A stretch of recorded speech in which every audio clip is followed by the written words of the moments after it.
علیکم ورحمۃ اللہ وبرکاتہ۔ 6 کلاس کے پیارے بچوں، کل جو ہم نے سبق پڑھا تھا نیک عادات، آج اس کا لاسٹ کا پیرا پڑھ رہے ہیں۔ دیر سے جاگنے کی بری عادت کی وجہ سے بچے اپنی صفائی کی طرف بھی پورا دھیان نہیں دے پاتے۔ آپ نے دیکھا ہوگا کہ کچھ بچے دوڑتے ہوئے اپنی قمیض کے بٹن بند کرتے ہیں اور جوتوں کے ٹاس میں تو اسکول پہنچ کر بند کرتے ہیں۔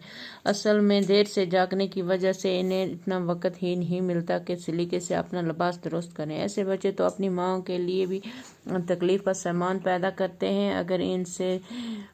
اگر ان سے دیر سے جاگنے کی خراب عادت چھوٹ جائے، یعنی وہ صبح جلدی جاگنے کی عادت ڈالیں، تو نہ ان کی ماں کو تکلیف ہوگی اور نہ ان کا لباس بے ترتیب رہے گا۔ اتنا ہی نہیں، وہ صفائی پر بھی دھیان دے پائیں گے، ان کے دوستوں کا وقت بھی ضائع نہیں ہوگا، استاد کلاس میں آ کے خوش ہوگا اور وہ خود بھی روز روز جھوٹ بولنے سے بچ جائیں گے۔